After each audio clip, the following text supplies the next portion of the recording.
Alep, autrefois la plus grande ville de Syrie, a été ravagée par un conflit brutal qui dure depuis 5 ans. Alep-Ouest, une région contrôlée par le gouvernement syrien, a la réputation d'être relativement sûre. Mais à l'est, il y a différents groupes de rebelles, en plus de la menace terroriste principale Al-Nosra. Ces deux régions ne sont séparées l'une de l'autre que par une mince ligne de front. Celui qui contrôle Alep contrôle les routes d'approvisionnement les plus importantes en Syrie. Pour quiconque suit les informations des médias occidentaux, cela va tout de suite devenir clair que les seuls coupables de cette situation catastrophique pour des centaines de milliers de citoyens à Alep et autour d'Alep sont les gouvernements de la Russie et de la Syrie qui combattent par des raids aériens les rebelles à l'est d'Alep. La presse occidentale ne perd pas une occasion de signaler les victimes civiles.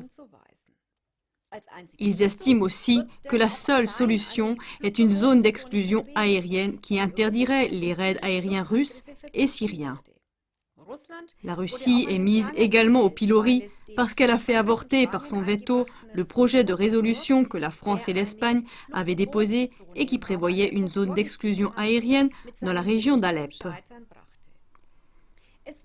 Mais on ne mentionne guère que le général américain de la marine Joseph Dunford avait averti le Sénat des États-Unis le 22 septembre 2016 que l'imposition d'une zone d'exclusion aérienne en Syrie signifierait la guerre des États-Unis aussi bien avec la Syrie qu'avec la Russie.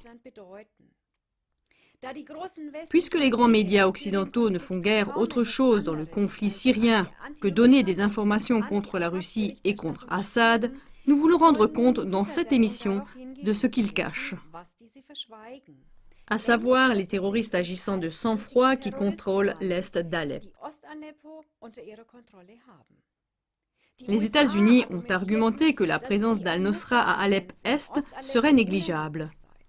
Ceci contredit les propos de l'envoyé spécial italo-suédois des Nations Unies pour la Syrie, Staffan de Mistura, qui a dit que 1000 combattants d'Al-Nosra avaient une influence décisive sur le sort de 275 000 civils. Ce sont eux qui sont le fond du problème, a dit Mistura. Celui-ci a proposé d'aller sur le lieu des combats pour accompagner personnellement des terroristes du front Al-Nosra s'ils consentaient à quitter la ville. Il voulait ainsi mettre un terme à la tragédie en place. Le gouvernement syrien, de même que le gouvernement russe, avait promis un sauf-conduit aux terroristes. Le 2 octobre 2016, le commandant de l'armée syrienne a lancé un appel, comme plusieurs fois auparavant, à tous les groupements armés qui se trouvaient dans les banlieues est d'Alep de quitter ce territoire et de laisser vivre une vie normale aux citoyens civils.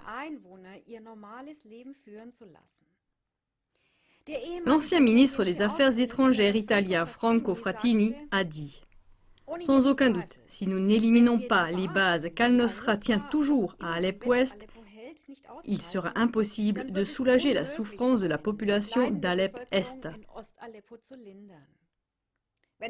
Si on défend la version selon laquelle tout Alep-Est se trouve dans les mains des modérés, ce n'est pas la vérité. Là-bas, il y a des terroristes, ça, c'est une réalité. » Sur des images publiées, on voit flotter dans le quartier est du front le drapeau noir d'Al-Nosra et même un autre drapeau, celui de l'EI, alors qu'on prétend que l'EI n'est pas présent à Alep. Nabil Antaki, un médecin syrien qui vit à Alep, a dit « Les personnes qui quittent les régions qui sont sous contrôle des terroristes doivent le faire en secret, car on veut les y garder. » On a installé des grands écrans le long du front pour empêcher les tireurs d'élite des terroristes de mitrailler les territoires civils d'Alep-Ouest.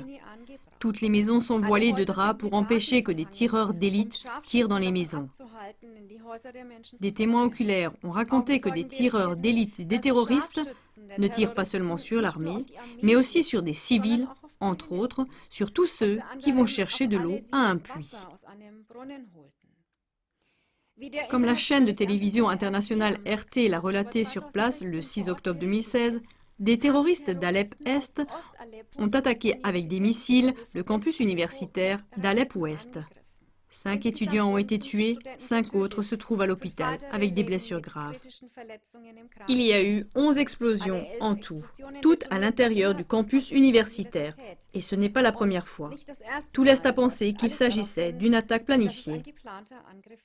La veille, selon RT, les quartiers d'Alep-Ouest ont été attaqués avec des missiles plus de 50 fois.